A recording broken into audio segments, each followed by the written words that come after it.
Сәлем достар, сіздер Казактоп арнасындасыздар. Бүгінгі видеомызда біз тағам алып жатқан кездегі сәттіліктер туралы айтатын боламыз. Видеомыздың біріншісін мандарин өнімі бастап тұр. Бұл мандаринді аршып жатқан кезде ішінен тағы да бір кішірек мандарин шығады. Дәл сол мандаринге ұқсас тағы да бір жайт, бұрышты кескен кезде ішінен тағы да бір қызыл бұрыштың ішінен көк бұрыш шығады. Видео ұнап жатса, каналға лайк басып тіркеле кетейік.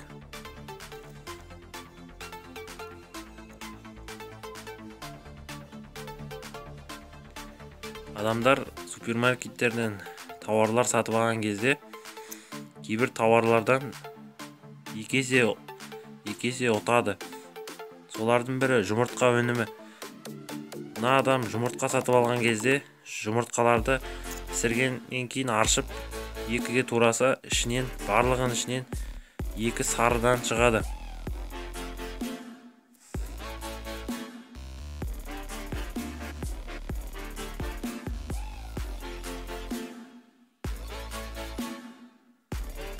Бұл жұмыртқаның ішін жарған кезде ішінен тағы да бір жұмыртқаның қабығы шығады.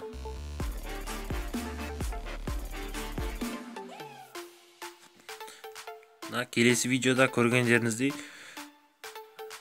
бала пиццаға заказ берген кезде ішінен 2 пицца шығу керек болған, ал негізінен ішінен 3 пицца шығады. Бұл кезде бір чипсыға заказ берген кезде көп аппарат істемей қап, көп чипсы орнына құлап кетеді. Бұл жағдайда тек чипсыларды алып үлгерсе болды. Бір бананды аршыған кезінде ішінен 2 банан шығады. Ал мына жағдайда банан адамның қолынан да ұзын болып шығады.